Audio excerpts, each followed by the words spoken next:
at Bournemouth University. Hello, good morning, everybody. My name is Elizabeth Nietsch. I'm International Admissions Manager at Bournemouth University. So when you apply to Bournemouth University to study here, my team will receive your application and will assess your qualification and hopefully make you an offer to study at BU. But let's go through the details now to help you understand the application process and make sure that you can submit a strong application.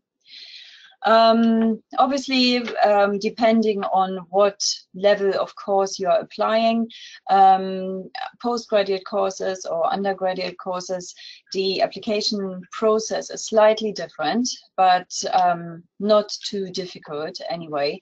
For the postgraduate application process, it's very easy. You just go on the BU website. You can see the address in this screen, www.bournemouth.ac.uk//apply. And there you can submit your application online. So basically, we receive your applications directly from you. Just follow the apply button on your course page. So when you go on the BU website, search up the course you want to study, and on this course page you find the apply now button, and this leads you straight to the online application form, and then you just insert your details as you are asked to. You can also apply through BU official representatives. So that means that the university has representatives in your country. Hopefully, there may be some countries where we do not have representatives, but where our colleagues in the international recruitment team come to travel and visit, and you can meet us at education fairs. But if you want to apply through a representative who will then also help you through the application process and the visa application process, if you require a visa to study in the UK, you can, of course, do so. The application itself would still have to be submitted. But if you choose to do it yourself or through your agent, that's entirely up to you. Once you press the submit button, we, my team, the international admissions team, will receive your application, which is quite good for you, I believe, as you will have a single point of contact. So we can also then later help you through the whole admissions process up until your arrival at BU, hopefully. If you want to apply for an undergraduate course at Bournemouth University, you will have to apply through UCAS. You may have heard from UCAS. Basically, it's a little bit like an online agent, and you will submit your application for BU via the UCAS website. So the website is below. www.ucas.com and submit your application there. There are certain certain deadlines through UCAS. So at the moment, they are already open to receive your undergraduate applications. If you want to study medicine or any medical subjects, the 15th of October is your deadline, but that doesn't apply to Bournemouth University. We do not offer these courses. Otherwise, deadline for Bournemouth University courses is the 15th of January. However, if you miss this deadline because you haven't decided for which course, or you know, you aren't sure yet if you want to study at all, we are very happy to accept late applications as well, so after the 15th of January. The last deadline, however, to do so is the 30th of June. And especially if you're a Tier 4 applicant, i.e. you require a visa to study in the UK, you need to leave yourself sufficient time to apply for your visa. Yeah, so don't delay your application too much. Let's move on. So, as I said, as undergraduate applicant, you have to go through UCAS. Register with them. It is as well easy. It's just a job for you to get through the different steps of the application. So you have to register with them, input your personal details, and then input the Bournemouth University institution code, which is B50. So UCAS know where to send your application. You then enter the details of your course that you're applying for, also via a UCAS code, but you will have a drop down on the UCAS page where you can choose your course subject, and next to it is the UCAS code. So there's, for you, the only job for you to do is to choose the course you want to study. Then you have to enter the details of your education studies, add a personal statement. So the easiest for you would be to have this personal statement ready in a Word document and copy and paste it into the UCAS application form. You need to provide the details of a referee, preferably an academic referee. If you are a mature applicant and you have been working rather than just coming from high school, you can also provide the details of a professional referee. Then you have to agree to UCAS terms and conditions, and that's it, you are on. What will then happen actually is that UCAS collects your data and will send them to Bournemouth University. Then at BU, we will automatically create an applicant record for you and receive your application. And again, my team, the international admissions team, will pick up your application and proceed with the assessment. So that's just for you to be aware about the process. The following documents you need to provide with your application, please, and that applies to undergrad as well as postgraduate applications. So we will need full academic transcripts and a copy of the certificate of your latest academic qualification.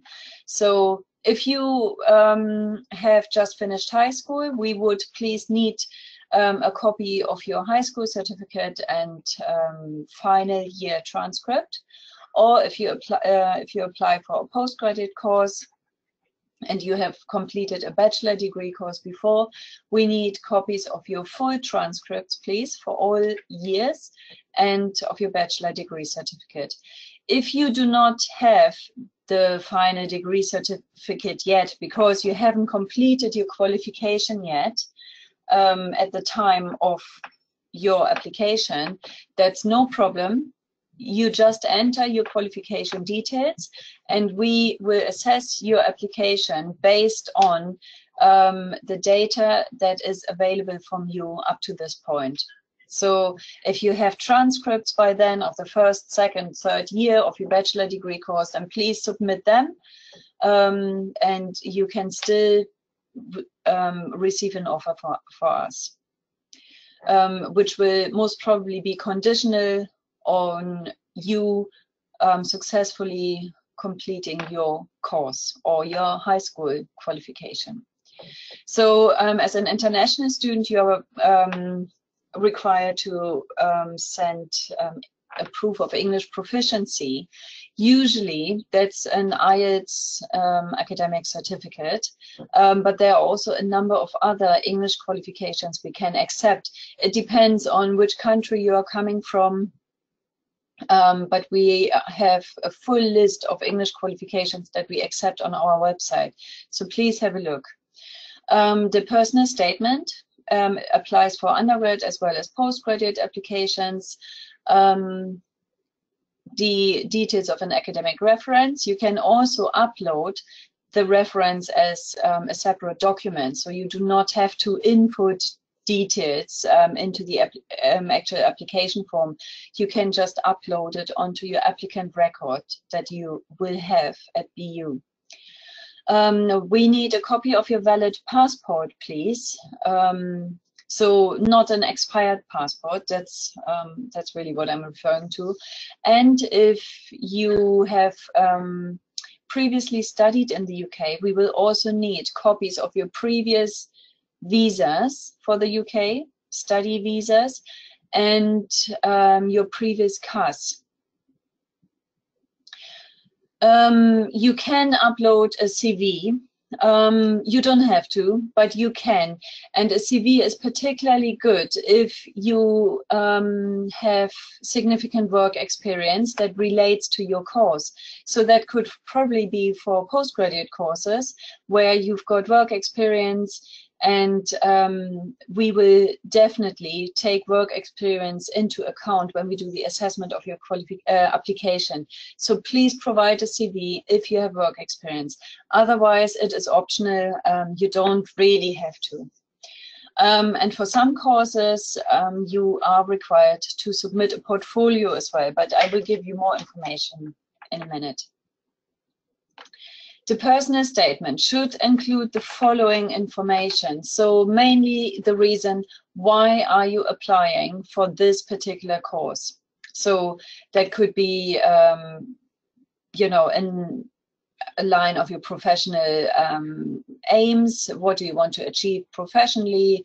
And why do you think that this course will help you to achieve this professional aim?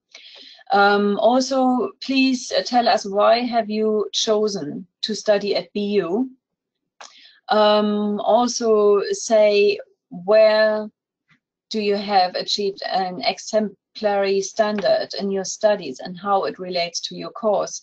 So maybe you received scholarships before because you've been particularly good in a specific subject. Then please let us know. Your career aspirations upon completion of your course. I mean, this is, of course, also to explain why you are applying for the course. But for us, it is very important to know what you want to achieve professionally and what your career aspirations are, to make sure that you have chosen the correct course, the right course. So my team will look at your personal statement for this particular course, and will say, oh, but she says her career aspirations are this and this and this, but our course, the course she has chosen, is actually not perfect to achieve this career aspirations. This other course would be a far better choice. So we would then let you know and give you the option if you want to transfer your application to the other course, or if you want us to assess your application towards the other course. But this is just to help you make the right decision. At the end of the day, it is your choice which course you want to study. Also, what motivates you and how does this relate to the course you are applying for? And also let us know about any extracurricular activities, voluntary work, paid work, any work experience or internships are very important for us to know, because we have a number of courses that specifically look for previous work experience, even if you have just left high school. So please put this down. And if you think it's irrelevant, please still put it down, because sometimes even a 2-week internship in a relevant field can make all the difference. The reference letter, you need it for undergraduate and postgraduate applications, and it should be written from a tutor or a lecturer from university that knows you quite well. So it could be from your high school teacher or an academic at university from your previous course. As I said, if you have been out of formal education for more than 2 years, So you left university in 2013 and have been working since, or you left school more than 2 years ago, you are very welcome to submit a professional reference instead. Yeah, we cannot accept personal references from your family or from your pastor in church, for example. It happens sometimes, but it is not acceptable because these are personal references rather than academic or professional. Okay, it would be nice for us to have a great prediction from your tutor, if possible. If not, that's fine as well. Predictions are only predictions, and it will actually not, you know, happen as your tutors say. You may have far better grades than anybody expected. So don't worry about it if you don't have this. It could happen sometimes that maybe students perform not very well in a specific school year that was relevant for them to acquire grades that we assess now. So please let us know about it, because we do take it into account. So it could happen, you know, students, suddenly the family has to move countries, and a student is forced to change school, go to another country, new language. Of course, this reflects in the grades, and we will definitely take this into account, but we need to know about it. Empathize your strengths and how they relate to the course. Compare your performance to the overall performance of other students in your class, if possible. So yeah, are you in the top quarter of your class, or a good average? That's perfectly all right. If you don't have this information, that's fine as well.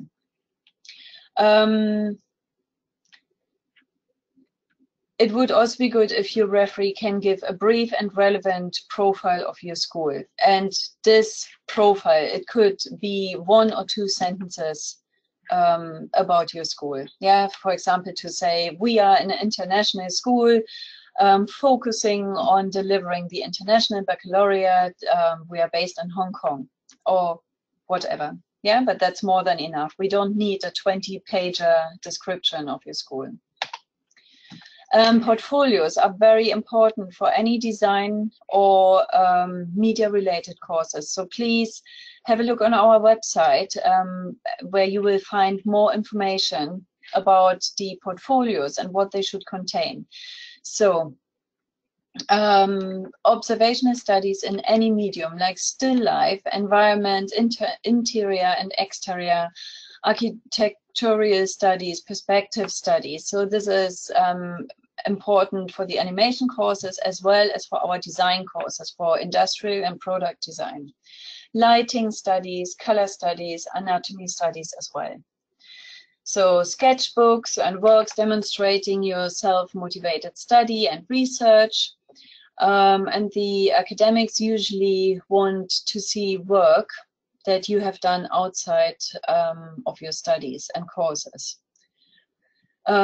This will be picked up again in potential interviews, telephone interviews or Skype interviews with the academic that we will arrange. Live drawing, of course. Well, add any relevant artwork you have done. We will take all this into account. And the academics specifically look for, you know, they will not mark your portfolio. They will not say, oh, on a scale from 0 to 10, that's a 12. What they want to see is how creative are you?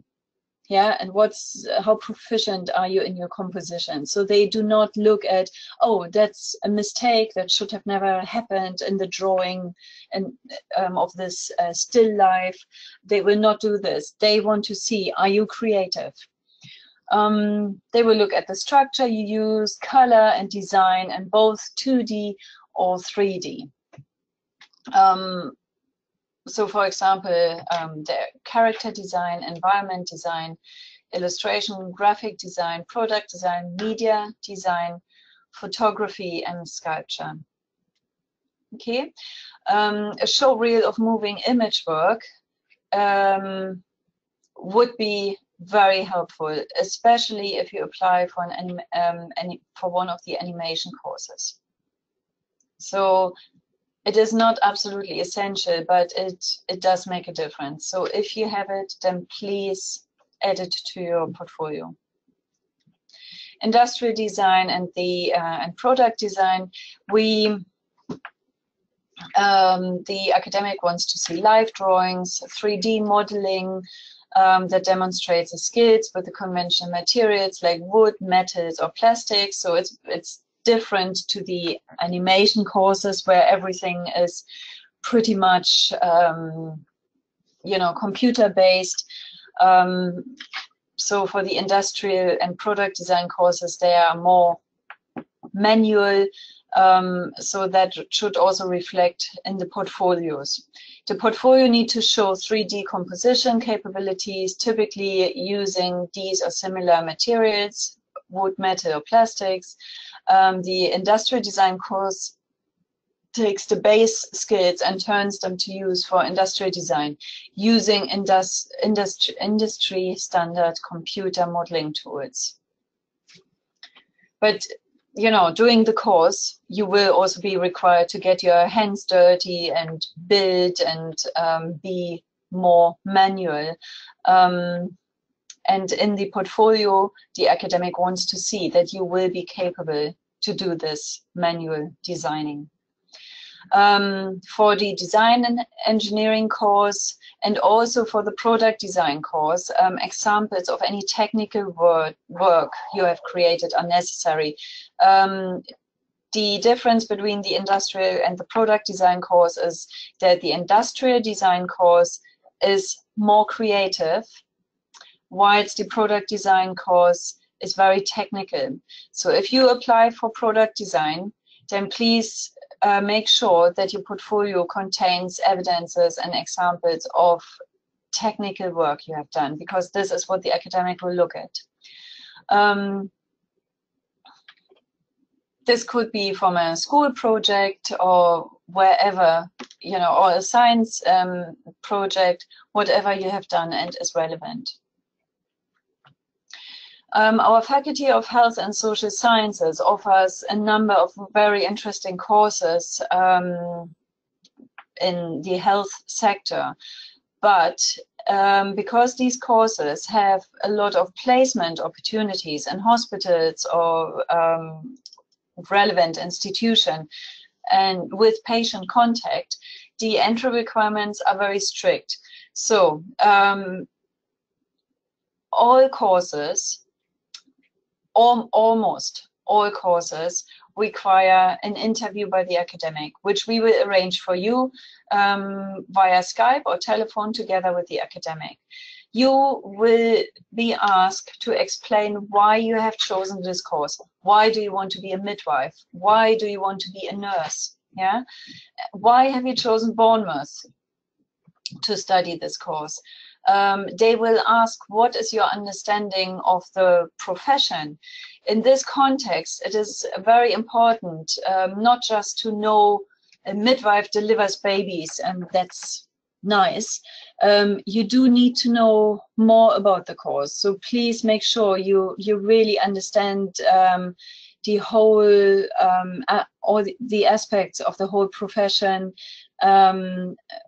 Make sure you understand what it means in your own country, but also what does it mean within the UK. So you should definitely be aware of the NHS, the National Health Service in the UK. This will be expected from you during the interview. Don't be shy to discuss your weaknesses.